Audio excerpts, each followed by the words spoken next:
बच्चों आज का सेशन है past perfect tense, positive, negative और इंटेरोगेटिव। कैसे सीखें सिर्फ 2 मिनट में।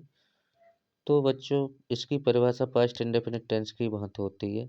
जो कार्य आपके सामने से पहले हो जाने का भाव होता है पास्ट परफेक्ट टेंस कहते हैं। लेकिन ये टेंस दो भागों में भी पाए जाते हैं। जैसे मेरे आने से पहले गाड़ी छूट चुकी थी, तो गाड़ी छूट चुकी थी ये तो हुआ पास्ट परफेक्ट टेंस। और जो पहले आया है मेरे आने से पहले, तो ये हुआ पास्ट इंडेफिनिट का।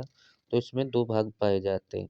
इसकी पहचान होती है जिन वाक्यों के अंत में चुका था, चुकी थी, चुके थे, लिया था, दिया था, किया था, आया था, गया था आदि शब्द आते हैं पास्ट परफेक्ट टेंस कहते हैं। इसके बनाने के नियम। तो नियम नंबर 1, इसमें दो प्रकार के टेंस तो पाए जाते ही हैं।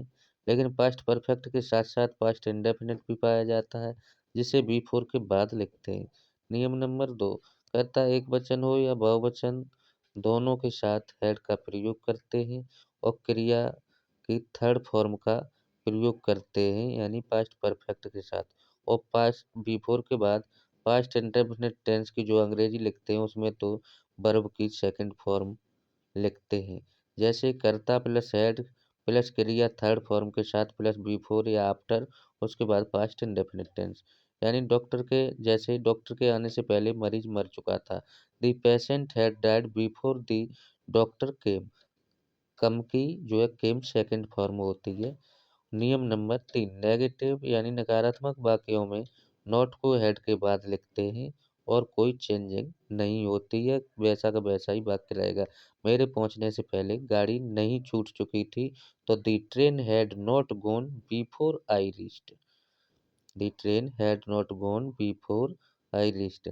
तो नियम नंबर 4, इंटेरोगेटिव यानी प्रश्नवाचक वाक्यों में हेड को कर्ता से पहले लगाते हैं।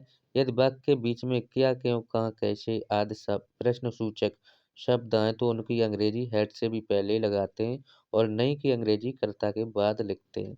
जैसे क्या वे अपना पाठ याद नहीं कर चुके थे, had they not learned there lesson, यानी हैड उसके बाद कर्ता उसके बाद नॉट लर्नड देयर लेसन। क्या डॉक्टर के आने से पहले मरीज मर चुका था, had the patient died before the doctor came. Doctor आने से पहले। अब तीसरा वाक्य है डॉक्टर आने से पहले क्या मरीज मर चुका था, तो क्या बीच में आया है तो इसकी अंग्रेजी भाट लिखेंगे। भाट had the patient died before the doctor came.